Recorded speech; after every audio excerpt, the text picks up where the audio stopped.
All right, we are now being joined by Brent Primus. Brent, welcome back. It's been quite a while since we've seen you. A little long overdue here. Yeah, way long overdue for sure. And I guess what do you attribute that layoff to? Was it just I know you had a couple of fights on the rumor mill and a couple that were booked that fell out. Was it just cancellations or injuries or why didn't we see you for that long? Cancellations, COVID. I fought in Ireland in February, and I asked to fight as soon as possible, and they said the soonest they could get me a fight was July, and so I trained my butt off, lost 30 pounds, and got canceled from COVID like 10 days out, and then I got told I was going to fight in December. I same thing, went through a full training camp, lost a bunch of weight, and spent a bunch of money in my camp, and that fight didn't happen, and thankfully here we are, fight week, and I fight in a few days. And is it tough? You're on a 2-fight winning streak. Is it tough to keep that momentum? Whether it's mental or just keeping your rhythm in the gym when you're not staying active. You're not getting to those fight nights. Yeah, I want to stay active, but winning is a part of me. I feel like I train my butt off, and I expect nothing but to win. So, but activity is definitely a big thing, man. I want to stay active, and after this fight, I'm gonna call out Patricio. I want to. If I don't fight him, I want to top 5, but I want Patricio. That's the guy I want. He's got my belt, so that's the plan. For sure. And one of the other things about the inactivity was that you fell out of the rankings, and I know that you weren't particularly happy with that. And at the time, you said, "Hey, when I come back, I want a top 5 guy, despite the fact that I'm not ranked. I want a title shot." And here you are fighting a 19-1 guy that's not ranked. Ultimately, were you okay with that? Was hell no, I was not okay with this. No, I I was told that if I signed a new contract with Bellator, that I'd be fighting a top 10, and here we are, not fighting a top 10. I know Islam's a tough dude, and he probably should be in the top 10, but I feel like he should have fought in somebody in Bellator before me. And man, it's just frustrating that I have to Google these guys who I'm fighting. It's like I should be fighting somebody that I know that's fought in Bellator who's in the top 10. And but at the same time, I'm just blessed that I have a fight, and I'm here, and I'm fighting a few days. And I heard you say it a minute ago, but do you think despite Mamedov not being ranked, that this will set you up? You'll get that title shot and be able to fight Patricio? It better. It better, man. Like, he's 19 fight win streak right now, and he's training Khabib, and he's a tough dude, man, for sure. And so Patricio is who I have my eyes on for sure. Hey Brent, what's it been like to hear guys, while you've been out, kind of calling you out, Tricky, Alexander Shevley? I mean, obviously they were saying, hey, I want Brent and I want it to be for a piece of gold because Patricio's been out of the lightweight division for a while. Yeah, those are smart guys, man. They should be fighting me for the gold. And I'm not sure about Shabli. I think he's only had one fight in Bellator, but I was calling out any top 5 guy. I asked Bellator to set me up with Patricky. After he lost to Queally, I called my manager right away. I was like, man, I want to fight that Queally guy. And it didn't happen, which is a big bummer. And they said those fights don't make sense. We want you to fight this guy, Islam or whatever. And I was like, how the hell does that make sense? But yeah, it is what it is, man. And like I said, man, I'm gonna try to make a statement this Saturday. I'm going to finish this dude, and I'm gonna call out Patricio. Do you think Patricio gets the job done against AJ on Saturday?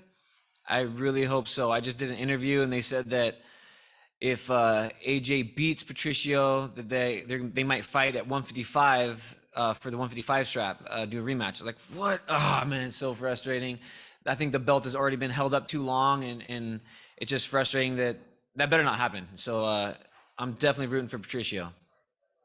Is it safe to say that something needs to happen with the title if Patricio, for whatever reason doesn't fight again, but doesn't go back up to 155 because of how long it's been out? Yes, for sure. I think it's already been too long, and all of us in the top 10 or all of us in the 155 division, I feel like we deserve to get that belt or at least a shot at it. And I mean, I heard him saying he doesn't, or Scott Coker doesn't want to do a interim title fight or whatever. So, but I think that if it's the belt's still staying with Patricio or whatever, then I think that, yeah, they should either give it up or there should be an interim belt for sure. Final question. You're fighting, this is Bellator's first time front of this kind of capacity crowd in a while. Just what are your thoughts on knowing that you're going to have that packed house at the Forum to cheer on all the action? Man, I cannot wait.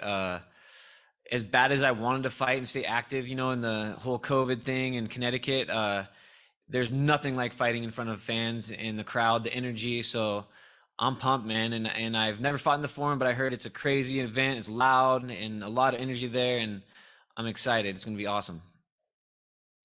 I've been asking all the fighters about the big sports news, which is Simone Biles pulling out of the Olympics due to mental health issues. I'm curious if you have a take on that, if you've ever been in that position, or as a professional athlete, if you can understand maybe that kind of pressure.